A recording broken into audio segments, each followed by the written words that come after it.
Hi, I'm Dwayne Brown. Tonight on KPBS Evening Edition, the mayor of El Cajon steps down after intense criticism over his remarks about his city's Iraq. I'm Peggy Pico. Also ahead, the legend of Marshal South and his family's life experiment in the San Diego desert. His son tells us what it was like. And in our Follow the Money report on the mayor's race, how much money is being spent on negative ads in one campaign. Also tonight, it's been 10 years since the devastating Cedar Fire. A look at what's been learned after California's worst wildfire ever. Need surgery? Imagine putting your operation up for bid online. We'll tell you about a medical auction site raising some ethical concerns. And just in time for Halloween, the Evil Dead are rising downtown and they're singing and dancing. We'll show you. KPBS Evening Edition starts now.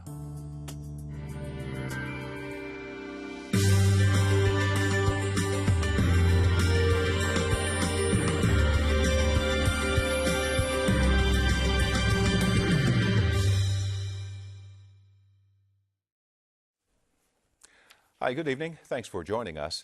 El Cajon's longtime mayor has stepped down after protests over his comments about the city's Iraqi community. Mark Lewis cites continued health problems in his resignation, including a minor stroke in 2010, as well as cancer, a dislocated shoulder, and other health concerns. He says they've caused him some difficulties in clearly communicating his thoughts during recent interviews, including one with Progressive magazine, where he said Chaldean refugees were quick to learn, quote, where all the freebies are. Lewis already apologized for the comments, saying they were taken out of context. We have Lewis's entire letter of resignation online at kpbs.org. Now, El Cajon City Council has to decide how to replace Lewis, who's been mayor there since 1998. Bill Wells will take over the duties on an interim basis for now. The next step will be discussed actually on November 12th. Activists say they want the council discussion to include district elections.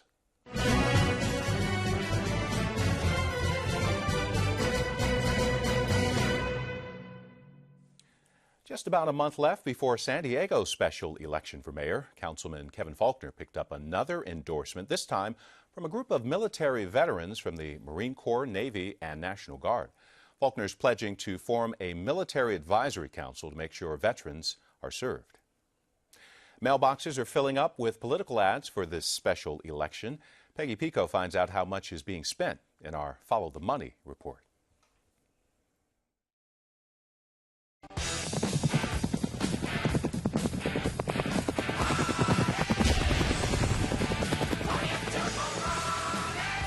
One independent committee in particular, the Lincoln Club, is making a big investment in negative ads against Nathan Fletcher. Here with the details is investigative reporter Joe Uriarty with KPBS media partner inewsource. Joe, welcome back. Thanks.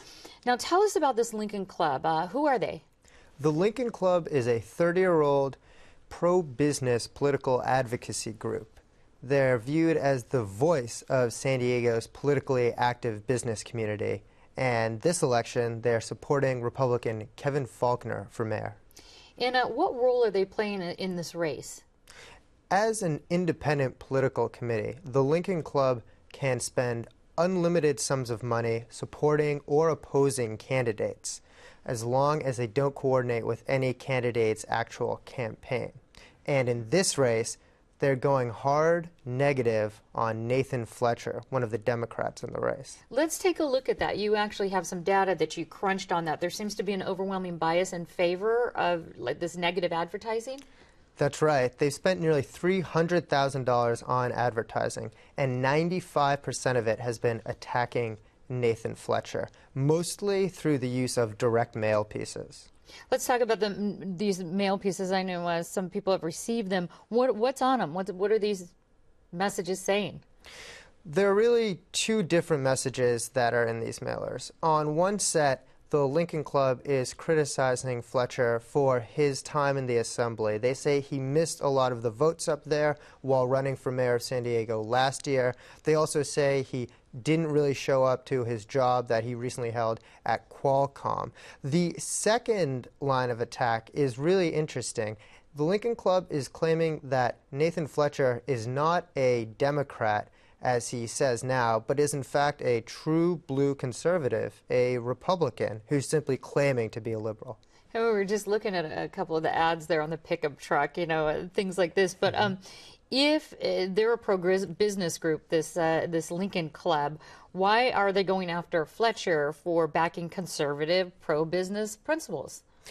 Well, it's really an issue of the enemy of my enemy is my friend. I asked the Lincoln Club what their strategy was with this. They didn't want to talk. But most folks who are observing San Diego politics say the Lincoln Club, the Republican Party, and Kevin Faulconer campaign don't want to face Nathan Fletcher in a runoff. They would rather face the other Democrat, David Alvarez. And so these attacks are meant to boost Alvarez at Fletcher's expense in the hopes that they'll get Alvarez, who they think they can beat, and not Fletcher in the runoff. They think that Alvarez's likely voter base, lower income minority folks from Barrio Logan, won't turn out in a runoff in January, February, and that means Faulconer can win. Where does it go from here? Are they required to do anything else? Do you think they'll change up their strategy and have more positive ads? At this point, I don't think they're going to go particularly positive in support of Faulconer. The reason is that these sorts of independent political committees are usually tasked with going negative, with launching the attack ads, because they're independent of the actual candidates' campaigns. So Kevin Faulconer can say, hey, I don't communicate with the Lincoln Club. I don't know that they're launching these negative attack ads on Nathan Fletcher. I'm going to stay positive. And so it gives them that plausible deniability. How about with Nathan Fletcher? Is he responding to any of these negative ads as far as you know? Well, what Fletcher and a lot of his supporters are saying is, hey, we're being attacked by Kevin Faulconer, we're being attacked by David Alvarez, and the reason is we are the strongest candidate, we are the best candidate, and they're really trying to turn that around and use that as a positive for their guy. Well, tell us a little bit about the data. You've been following this since the beginning of this race. Tell us what people can find out on our website. Sure. If you go to the website at kpbs.org/follow, you can find out an in-depth profile of the Lincoln Club. We've got a searchable database of their donors and interactive charts that show what they're spending their money on. And it is pretty interactive, so it's interesting. Well, we can't wait to hear from you next week, Joe. Thanks so much. Thanks a lot. You can follow all of our coverage of the special mayoral election online at kpbs.org/election. I'll never forget that night when I got called and saying, hey, there's smoke and everything's clouding up the freeway. 4 in the morning as I'm driving on the freeway, ash is falling on the windshield. I'm like, well, this is peculiar, but still having no idea how big the event is. Nobody had any idea that that fire would move so fast, that it would move all the way from Ramona down through the Poway area and into Scripps Ranch. Unless you've lost absolutely everything, I don't think you can have a real good idea of how that feels. Red Cross volunteers remembering the worst wildfire in state history. San Diego County learned some harsh lessons from the Cedar Fire 10 years ago. It forced about 500,000 people to flee their homes and changed the way fire agencies deal with wildfires.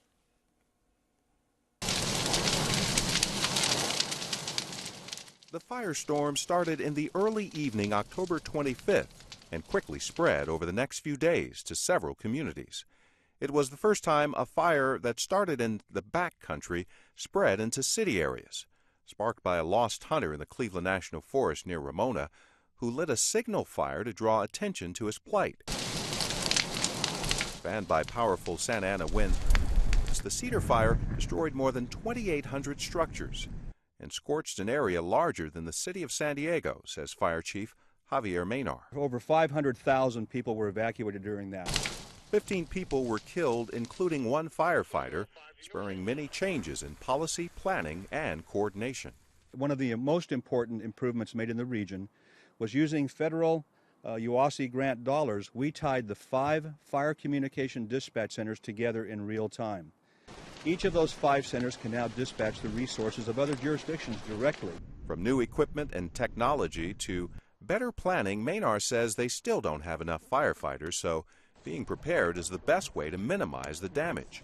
He encourages everyone to get a copy of the Ready, Set, Go action guide. It helps people prepare well in advance of a fire, tells them what to do as the fire is approaching, and ask them to leave as soon as the fire front approaches their neighborhood. You can request the guide online at sandiego.gov. The Ready, Set, Go guide provides everything you need to know about defending your property, from providing a 100-foot defensible space to property clearing, rooftops, as well as vents. The third largest fire in state history is finally contained tonight, more than 2 months after it started from a hunter's fire near Yosemite National Park. The Rim Fire started on August 17th. It burned 400 square miles, destroyed 11 homes.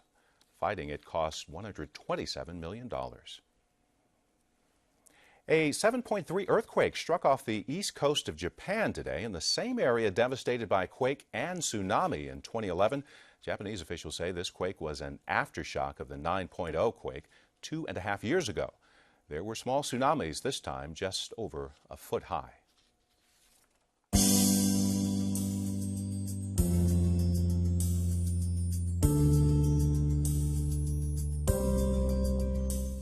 The Obama administration is putting a private contractor in charge of fixing healthcare.gov, the federal enrollment site for the Affordable Care Act. It's been riddled with problems since its rollout earlier this month. The company now in charge built one website component that's been working fairly well. Travel is getting easier for some folks flying out of San Diego's Lindbergh Field. The Transportation Security Administration, or TSA, has rolled out its pre-check program, letting some passengers get through security faster. 7 airlines are currently taking part in the program. More are expected to join. Pre-check lets passengers go through security without taking off jackets, belts, or shoes. And they can also leave liquids, gels, and laptops in their bags. Pre-check is available for U.S. citizens in frequent flyer programs and for those in the Federal Trusted Travel Program. A San Diego company has gotten federal approval for a stronger version of a widely abused painkiller. Zohydro is a single-ingredient version of hydrocodone, a drug usually sold in combination pills mixed with non-addictive painkillers. Advisors to the Food and Drug Administration gave a negative review to Zohydro last year, but the agency is approving it now for patients with pain requiring around-the-clock long-term treatment. Need surgery? Have cash? There's now a website where you can put your procedure up for auction and surgeons bid for your business. But healthcare experts say valuing low-cost service can be risky. Cindy Sharp of the Associated Press tells us about MediBids. 50, now 60. Imagine a good old auction, but instead of old cars or fancy jewels going to the highest bidder, it's your medical care on the block, and low bids are welcome. You're in so much pain, and you need something done now. Construction supervisor Perry Hunt's health insurance wouldn't cover a much-needed hip replacement.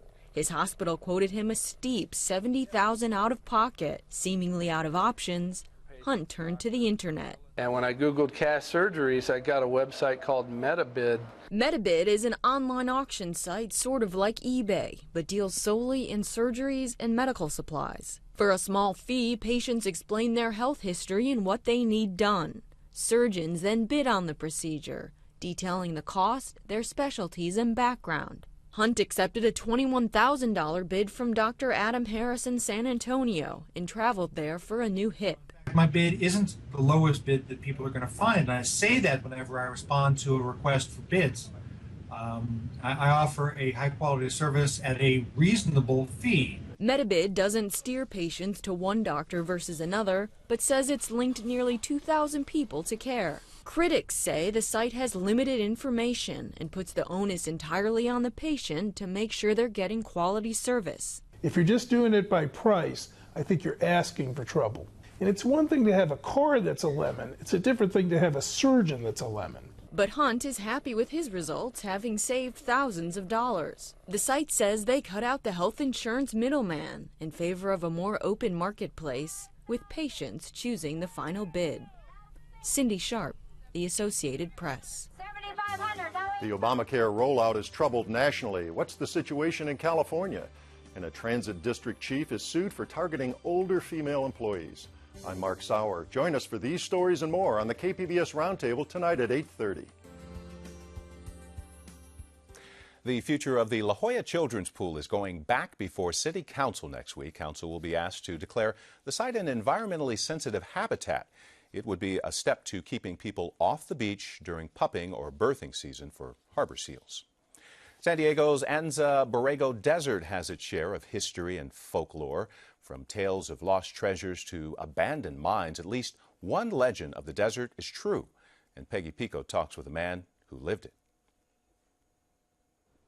It was 1930, and writer Marshal South and his wife Tanya chose to skip the breadlines of the Great Depression and instead moved to the windswept mountaintop in the Anza Borrego Desert. Living in isolation and naturalism, the Souths lived on Ghost Mountain for almost 20 years, raising 3 children, living mostly off the land. But South also supported his family by writing about their lives in a series of monthly articles. Writer South is one of Marshall's children, born while the couple lived in the desert. He joins me to talk about his famous father and their experiment in primitive living. Writer South, welcome. Thank you. You and your family lived in this adobe house that your father built by hand. Where did he get the supplies to build this, and how did he get it up that mountain? He carried it up on his back, and believe me, it may have been light when he started this mile-long trip up. It got heavier and heavier and heavier as he reached the top. You were on Ghost Mountain up until you were 14, I believe, right? And you were living there. Did you spend a lot of time with your dad, and what did you do about school? My mother taught us. She got books from the Julian School District, and she taught us everything. And how about spending time? Did you find you spent more time with your father because you were living just as a family in the desert, pretty much? Yes, probably we did, because most fathers just go away to work, but father was always there. Unless he was in his little writing house, writing stories and books, and then he'd come out and do pottery. Let's talk about at the time you're there, and it's called, kind of this primitive lifestyle, right? Did you know growing up that you were living this primitive lifestyle and there was another way to do this? No, it just seemed that it was completely natural. My parents were there, and they were happy, and so... Little kids don't have a great deal to say about where they're going to live. We're looking at a picture. You were there with your brother and sister, correct? Yes. And so did that sort of unite you as well? They were your playmates? Yes, that was very well. My brother and sister were there. They were a little younger, and so I got to be the older child. Okay. There's just so many questions to ask about this. What did you eat? How'd you get the food? And how'd you deal with the cold winters up there? The cold winters were fine. It wasn't really that cold, and we had a big fireplace and had a big fire all the time when it was snowing outside. Where we got the food was, we got 100-pound sacks of wheat, corn, and things like that and potatoes from Ramona, and so you kind of buy in bulk before it was really popular. Yes. How about hunting? No, there isn't anything up there to hunt. Okay. Nothing. I never saw anything really bigger than a rabbit. Okay, well that makes a lot of sense as far as that goes. I forgot it was quite the way up the mountain there. Without water, nothing lives. Okay. Now, your dad wrote monthly articles about your family's experience and as well as his novels. Were his writings pretty close to what you recall? Yes. He wrote about times that we went out and found a cave or something like that, and that was really so. What stands out most for you as far as growing up in this lifestyle? Times that my mother made a nice big birthday cake for us, and since there were 3 of us, there was a birthday coming up a lot of times. Well, this would, that's any childhood experience. Yeah. You remember your birthday cakes. I understand your father's novels are being republished and re-released. What is your hope what sort of message would you like that to have to a new generation? I'd like my father to be recognized as the author that he was, and the author and the genius that creating things. He created a house out there out of nothing they were just rocks and cactus. He created pottery, and he also painted lovely pictures. Well, we have plenty of photos of you too, and I want to let folks know we have more of them on our website, Writer South. Thank you so much. Thank you. I'm Judy Woodruff. On the next News Hour, Mark Shields and David Brooks analyze the fallout from the government shutdown and the healthcare web snarl. That's Friday on the PBS News Hour.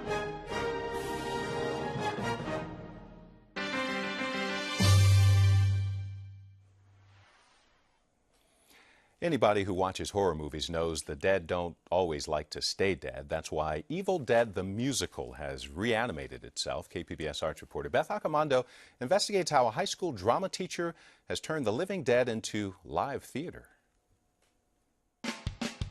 Meet director Stacey Allen. I'm looking for someone to solve our problem, someone to come in and just be Ash. Groovy. He's perfect Ash. I'm Billy Blair, and I'm going to be playing Ash, who was originally played by the legendary Bruce Campbell. Whew, what's not going to be fun about playing Ash? Name's Ash. Housewares. Come get some. Inspired by Sam Raimi's Splattergore films, Ash is an S-Mart employee and college student who spends spring break with some buddies. What could possibly go wrong with 5 college students breaking into an old secluded cabin in the woods where no one knows where we are? Of course, things go horribly wrong when they discover the Necronomicon Ex Mortis, or the Book of the Dead, and Ash has to fight off his demonically possessed friends. This production is a combination of Evil Dead 1 and 2, with a lot of lines from Army of Darkness thrown in, which is the 3rd film in the Evil Dead series. And all done as a horror musical comedy. The room we're doing it in is a small room. It only seats 50 people, so it's very small and intimate. That was last year. When Alan looks at the 10th Avenue cabaret space now, he marvels at how he was able to reanimate the dead in such tight quarters. I think there might be some bloodstains in here somewhere from the splatter zone. I just can't believe how small it is. You were really a part of the show because the show was like right here, you know? And now we have this much space. We doubled the size of the splatter zone. Wait a minute, what's this splatter zone you keep speaking of? Okay, so the splatter zone is the first 3 rows of the audience that get hit with fake blood and fake guts. Usually it's kind of just a blind spray. I try to get every single person as much as I can. It's a lot of fun though, just seeing it. I aim for their face usually because that's the only place that isn't covered up. And it's kind of mean, but I think it's funny to me. So you enjoy that? Yeah, like a little torture. One thing that hasn't changed is the actor playing Ash. That's Billy Blair. After every performance, I felt fantastic, and it feels even better to do it again. Playing the iconic Ash, made memorable in 3 films by actor Bruce Campbell, can be more difficult than playing a character people are unfamiliar with. Absolutely more difficult, because people expect a certain persona and a certain way about you, and to try and emulate that exactly is very difficult. Blair does a great job, and he's helped by Ash's famous props. We've got a chainsaw that was built for us last year. We decided for this show for the Evil Dead, since there's a lot of blood spatter and stuff, that we should put a super soaker built into it so it can shoot blood out the front of it. So that way when we're chopping people up on stage, we can actually have some blood spatter come out of the chainsaw. So that's very cool. Once you get your hand in there on the trigger, it becomes part of you, and you become evil. But it's nothing Ash can't handle. We also have got his boomstick. You see this? This is my boomstick. It's a 12-gauge double-barreled Remington. S-Mart's top of the line. You can find this in the sporting goods department. That's right. This sweet baby was made in Grand Rapids, Michigan. Retails for about $109.95. It's got a walnut stock, cobalt blue steel, and a hair trigger. That's right. Shop smart. Shop S-Mart. You got that?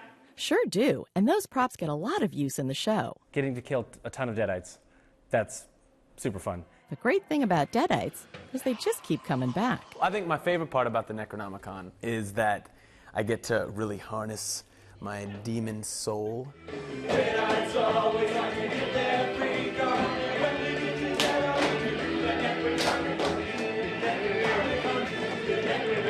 You too can do the Necronomicon and sit in the splatter zone if you dare. Beth Accomando, KPBS News. I mean, they actually have a name for that dance. Evil Dead, the musical, opened last night. It runs through November 2nd at the 10th Avenue Theater downtown. We've got a pleasant weekend ahead with a slight chance of showers early next week. Morning clouds along the coast with partial clearing in the afternoon, mostly in the upper or the low 70s, with a slight chance of showers by Monday or Tuesday, then a bit warmer for the inland valleys with sunshine breaking through the clouds and a chance of showers early next week.